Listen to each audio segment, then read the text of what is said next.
Hello everyone, and welcome to another episode. This is going to be a short one presenting an old Apple machine, the Apple IIc. C stands for compact, and this is what it is, a compact machine initially introduced back in 1984 with a big floppy drive on the side, a very robust, clicky, accurate keyboard, and very nice design. This is a donation to the channel. Thank you, Richard, again.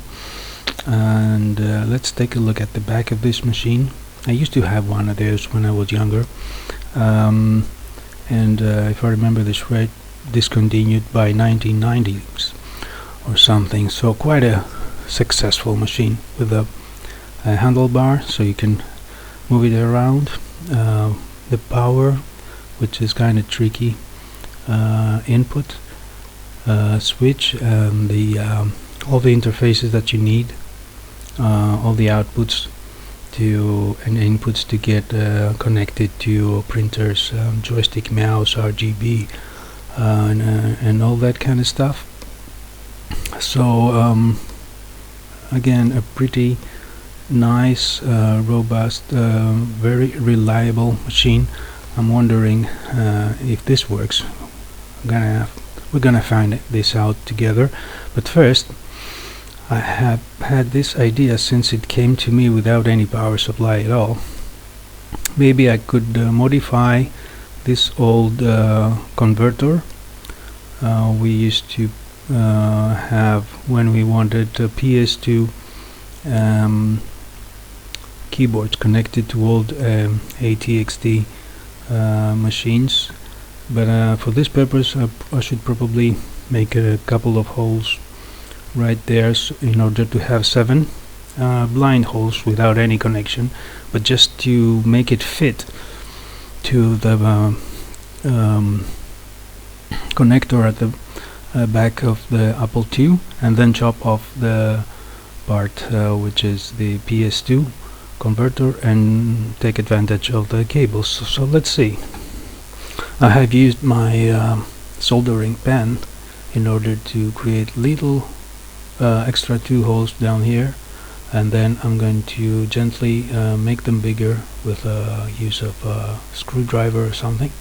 But what we need to achieve now is to get 7 in total, so we can see which 2 are going to be used for the ground, and the other 2 that needed for the voltage, which in the case of Apple II C is flexible, can be 12 to 15 volts, and yeah, we gotta test it and see what happens. I will pull up the diagram to show the connections now. Those are the connections which should follow, and we have to remove the ring, otherwise it wouldn't fit. Now I'm happy to, as you can see, announce that this machine is a working machine.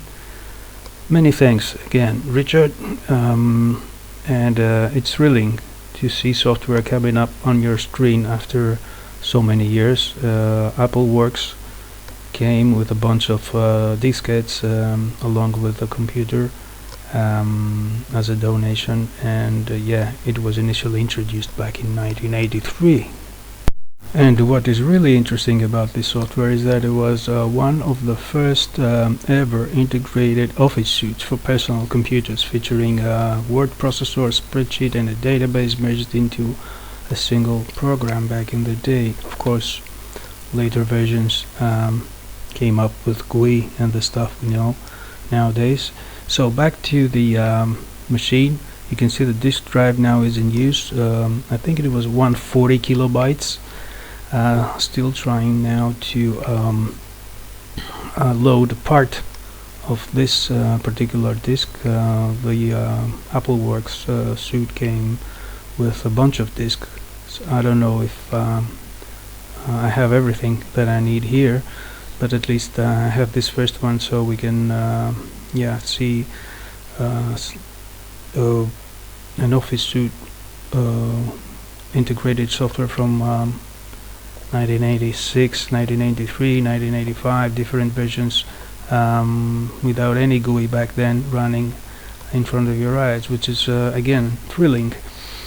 I'm very happy the machine is in working condition.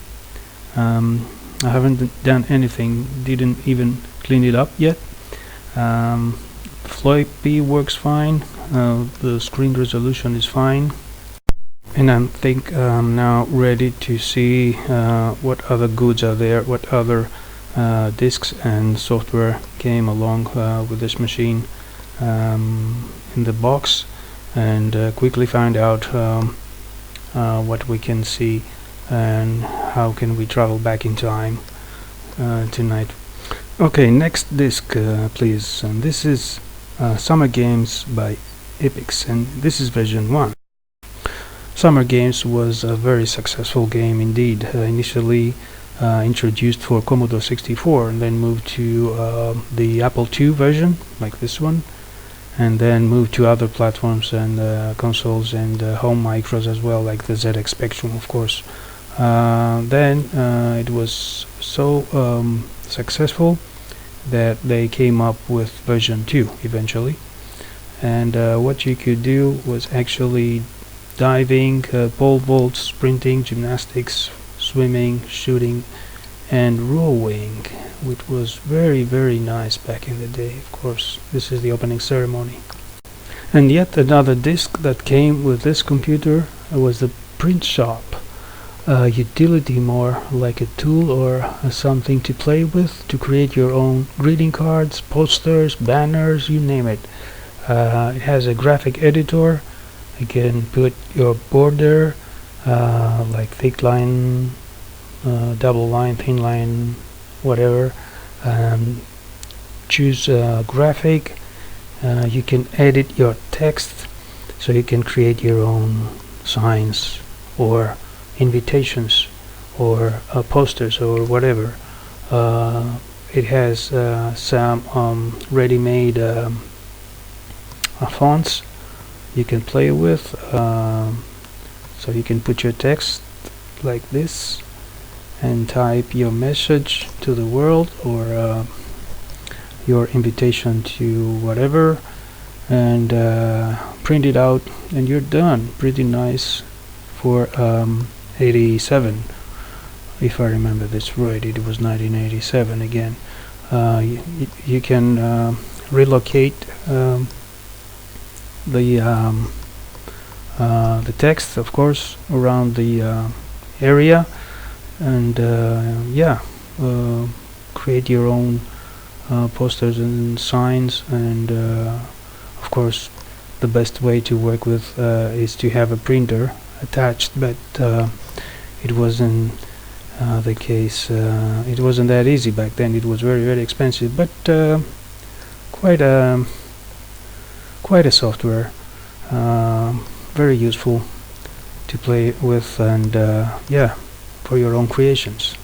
Now, Apple used to have also many educational titles for kids, like this one, the Kindercomb, the Golden Edition.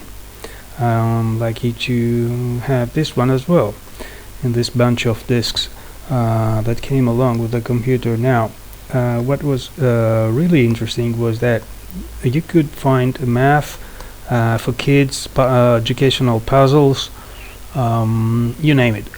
Several titles for kids were available back in the day for the Apple II, and it was a big hit. You can see here we can do draw letters, the alphabet, how to count, some tests behind it, sequence of I assume numbers and stuff like that. Very interesting for that era. And as you can see, it wasn't just about the kids and only about the kids. Now you can see the Ultra Key, the keyboard tutor, another great example for adults, for every user. A nice idea, something practical, something useful that you could follow and learn how to type and I mean both hands, quickly, effectively, and easily. Many titles around training and educational staff, like yeah, like as you can see. So let's move to some other software, maybe to another educational piece of software. Who, What, When, Where is a classic game, educational, based on encyclopedia kind of questions, I suppose, starting with our name and then moving to lessons, and let's type lesson 2.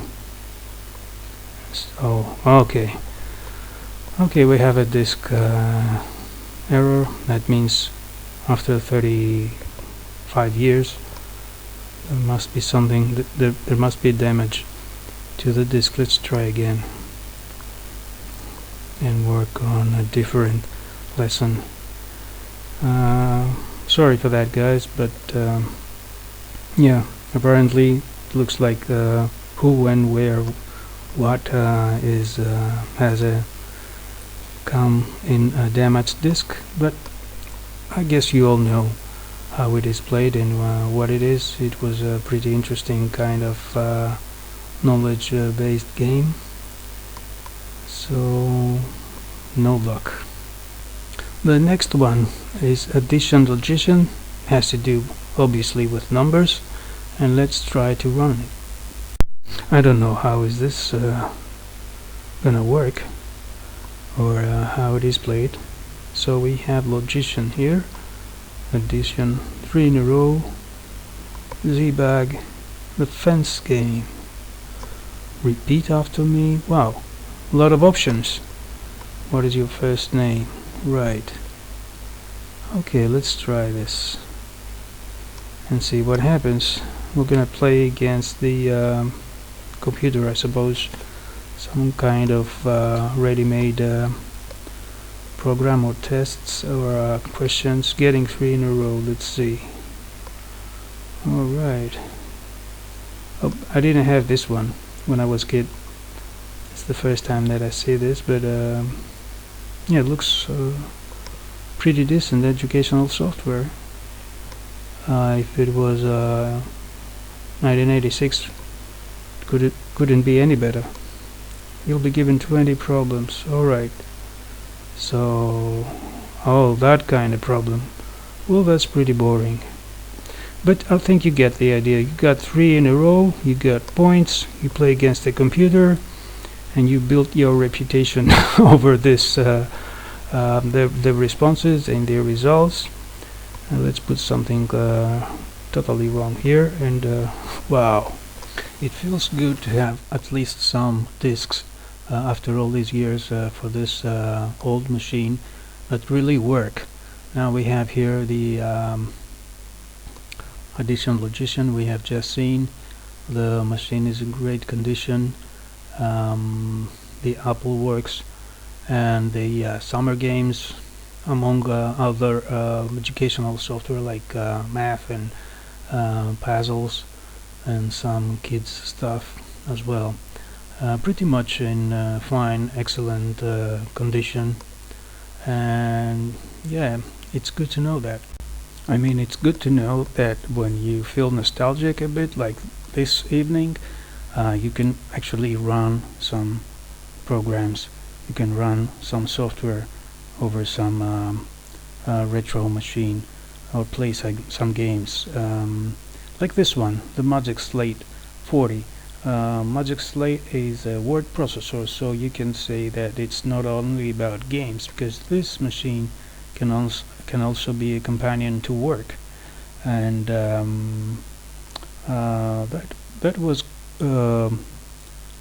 quite a nice piece of software. The word processor that grows with you, Sunburst used to say. That was the company introduced this word processor in the first place, and yeah, this is interesting. I'm writing something on the screen after so many years. you could work back to the computer characteristics. This machine runs with MOS technology 6502 on 8-bit bus, exactly like Commodore 64 for example, and at 1 megahertz, and it came out in the markets with 120 kilobytes of RAM, paired two pairs of 64 memory banks, and 16K of ROM. And I mean, this computer is beautiful, was somehow powerful, with good hardware and little but good software to support it, and very reliable. I enjoyed this evening very much, bringing back memories from Apple II from the 80s again, and I have to thank you guys. Thanks for watching. I will be more than happy if you subscribe, and I'll be catching you soon with another video. Again, many thanks Richard for this donation, and yeah, I'll be catching you soon with something else, something interesting, modifications, fixes, reviews, repairs, whatever. Thank you very much, and bye.